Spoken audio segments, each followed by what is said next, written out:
сәлем, егер менің видеом саған ұнаған болса, міндетті түрде достарыңмен бөлісіп, каналға тіркелуді ұмытпа. Бүгін 8-ші сыныптың биорганикалық қосылыстардың класстары арасындағы генетикалық байланыс тақырыбына арналған біліміңді тексер тапсырмаларын орындаймыз. Бірінші сұрақ: сызба нұсқалары берілген реакцияларды жүзеге асыруға мүмкіндік беретін химиялық реакция теңдеулерін жазыңдар. А жағдайында 4 химиялық реакция жазамыз. Алғашқы реакция: барий қосылған О2 түзеді барий О. Теңестіру үшін барий Оның алдына 2, барийдің алдына 2 қоямыз.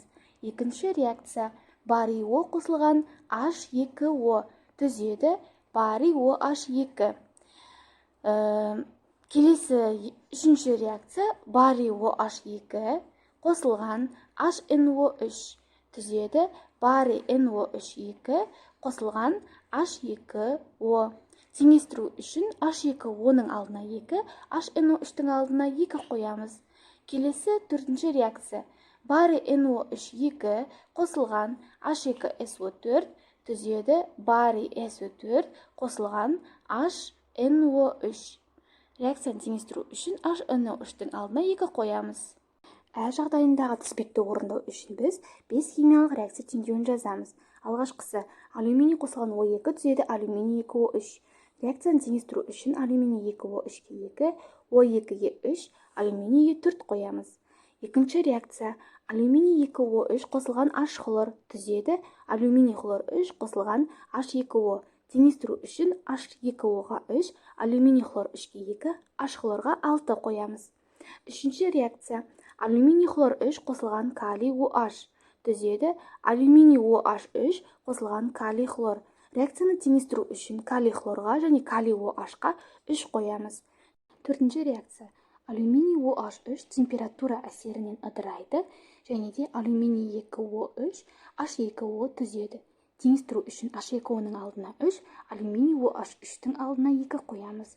Бесінші реакция: алюминий 2O3 қосылған H2SO4 түзеді алюминий 2SO4 қосылған H2O. Реакцияны теңестіру үшін H2Оның алдына 3, H2SO4-тің алдына 3 қоямыз. Б жағдайындағы тізбекті орындау үшін 5 химиялық реакция жазамыз. Бірінші реакция: феррум қосылған О2 түзеді феррум О.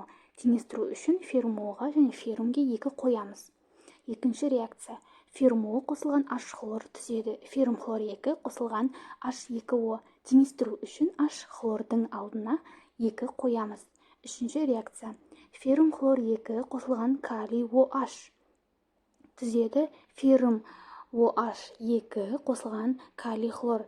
Теңестіру үшін калий хлорға және калий OH-тың алдына 2 қоямыз.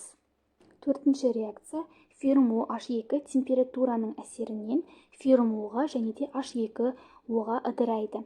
Бесінші реакция: феррум О қосылған H2SO4 түзеді феррум SO4 қосылған H2O. Келесі В жағдайындағы тізбекті орындау үшін 5 химиялық реакция жазамыз. Бірінші реакция: С қосылған О2 түзеді CO2. Екінші реакция: CO2 қосылған H2O түзеді H2CO3. Үшінші реакция: H2CO3 қосылған кальций хлор 2 түзеді кальций CO3 қосылған H хлор. Реакцияны теңестіру үшін H хлордың алдына 2 қоямыз. Төртінші реакция: кальций CO3 температура әсерінен кальций Оға және де CO2-ге ыдырайды. Бесінші реакция: кальций О қосылған H хлор түзеді кальций хлор 2 қосылған H2. Теңестіру үшін H хлордың алдына 2 қоямыз. Г жағдайындағы тізбекті орындау үшін 5 химиялық реакция жазамыз. П қосылған О2 түзеді P2O5. Теңестіру үшін P2O5-ге 2, оттекке 5, фосфорға 4 қоямыз коэффициент. Екінші реакция: P2O5 қосылған H2O түзеді H3PO4. Теңестіру үшін H3PO4-ге 2, H2Оға 3 қоямыз. Үшінші реакция: кальций OH2 қосылған H3PO4 түзеді кальций 3PO4 2 қосылған H2O. Теңестіру үшін H2Оға 6, H3PO4-ге 2, кальций OH2-ге 3 қоямыз. Төртінші реакция: кальций 3PO4 2 қосылған 3H2 SO4 түзеді кальций SO4 қосылған H3PO4. Бесінші реакция. Кальций 3PO4 2 қосылған H3PO4 түзеді кальций H2PO4 2. Теңестіру үшін кальций H2PO4 2-ге 3, H3PO4-ге 4 қоямыз. Г жағдайындағы тізбекті орындау үшін 4 химиялық реакция жазамыз. Алғашқы реакция. Цинк қосылған H хлор түзеді цинк хлор 2 қосылған H2. Теңестіру үшін H хлордың алдына 2 қоямыз. Екінші реакция. Цинк хлор 2 қосылған натрий OH түзеді цинк OH қосылған натрий хлор. Реакцияны теңестіру үшін натрий хлордың алдына 2 қоямыз, натрий OH-тың алдына 2 қоямыз. Үшінші реакция. Цинк OH2 температура әсерінен цинк Оға және де H2Оға ыдырайды. Төртінші реакция. Цинк О қосылған H2SO4 түзеді цинк SO4 қосылған H2O. Д жағдайындағы тізбекті орындау үшін 6 химиялық реакция жазатын боламыз. Бірінші реакция. Купрум қосылған O2 түзеді купрум О. Теңестіру үшін купрум Оға және купрумның алдына 2 қоямыз. Екінші реакция. Купрум О қосылған H2SO4 түзеді купрум SO4 қосылған H2O. Үшінші реакция. Купрум SO4 қосылған калий OH түзеді купрум OH2 қосылған калий 2SO4. Теңестіру үшін калий OH-тың алдына 2 қоямыз. Төртінші реакция. Купрум OH2 температура әсерінен купрум Оға және де H2Оға ыдырайды. Бесінші реакция. Купрум О температура әсерінен купрумға және де оттекке ыдырайды. Теңестіру үшін купрумның алдына 2, купрум Оның алдына 2 қоямыз. Алтыншы реакция. Купрум қосылған аргентум хлор түзеді купрум хлор 2 қосылған аргентум. Теңестіру үшін аргентумға және аргентум хлорға 2 қоямыз. Е жағдайындағы тізбекті орындау үшін біз 5 химиялық реакция теңдеуін жазатын боламыз. Бірінші реакция. С қосылған O2 түзеді SO2. Келесі. Екінші реакция. SO2 қосылған H2O түзеді H2SO3. Үшінші реакция. H2SO3 қосылған калий OH түзеді калий 2SO3 қосылған H2O. Теңестіру үшін H2Оның алдына 2, калий OH-тың алдына 2 қоямыз. Төртінші реакция. Калий 2SO3 қосылған HNO3 түзеді калий NO3 қосылған H2O қосылған SO2. Теңестіру үшін калий NO3-тің алдына 2, HNO3-тің алдына 2 қоямыз. Бесінші реакция. SO2 қосылған натрий OH түзеді натрий 2SO3 қосылған H2O. Теңестіру үшін натрий OH-тың алдына 2 қоямыз.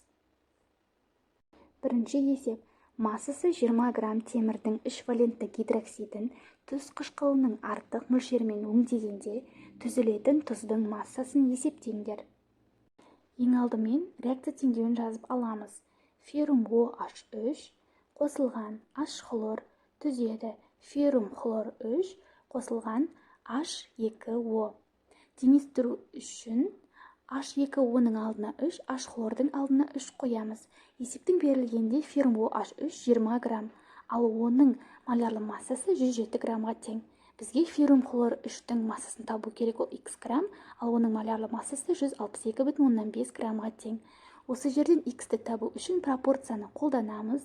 20 граммды 126,5 граммға көбейтіп 107 граммға бөлеміз. Нәтижесінде бізде 30,4 грамм шығады. Есептің жауабы феррум хлоридінің массасы 30,4 граммға тең. Екінші есеп. Массасы 10 грамм магний оксидін азот қышқылының ерітіндісімен өңдегенде түзілетін тұздың массасын есептеңдер. Ең алдымен реакция теңдеуін жазып аламыз. Магний О қосылған HNO3 түзеді магний NO3 2 қосылған H2O. Реакцияны теңестіру үшін HNO3-тің алдына 2 қоямыз. Есептің берілгенде магний О 10 грамм, ал оның молярлы массасы 40 граммға тең. Бізге магний NO3 2-нің массасын табу керек, ол x грамм, ал оның молярлы массасы 148 граммға тең. Осы жерден x-ті табу үшін 10 граммды 148 граммға көбейтіп 40 граммға бөлеміз, бізде 37 грамм шығады. Есептің жауабы магний NO3 2-нің массасы 37 граммға тең. Үшінші есеп. Көлемі 6,172 литр қалыпты жағдайда хлор темірмен әрекеттескенде қанша грамм тұз түзіледі? Алдымен әдеттегідей химиялық реакция теңдеуін жазып аламыз. Феррум қосылған хлор 2 түзеді феррум хлор 3. Теңестіру үшін феррумға 2, хлорға 3, феррум хлор 3-ке 2 қоямыз. Есептің берілгенде хлордың көлемі 6,172 литр, ал қалыпты жағдайда мольдік көлем 22,4 литрге тең. Бізге феррум хлоридінің массасын табу қажет, ол x грамм, және де молярлы массасы 162,5 граммға тең. Бізде реакция теңдеуі бойынша хлор 3 мольге, ал феррум хлориді 2 мольге тең. Осы жерден біз хлордың зат мөлшерін тауып ала аламыз. Ол үшін 6,172 литрді 22,4 литрге бөлеміз. Нәтижесінде бізде 0,3 моль шығады. Бізге феррум хлоридінің массасын табу үшін ең алдымен оның зат мөлшерін табу қажет. Яғни x мольді табу үшін 0,3 мольді 2 мольге көбейтіп 3 мольге бөлеміз. Нәтижесінде 0,2 моль шығады. Енді бізде феррум хлоридінің зат мөлшері бар. Бізге массасын табу үшін масса тең болады зат мөлшері көбейтілген молярлы масса формуласын қолдана аламыз. Бізде нәтижесінде ню көбейтілген m, яғни 0,2 көбейтілген 162,5 түзеді 32,5 граммды. Яғни бұл феррум хлоридінің массасы. Есептің жауабы феррум хлоридінің массасы 32,5 граммға тең.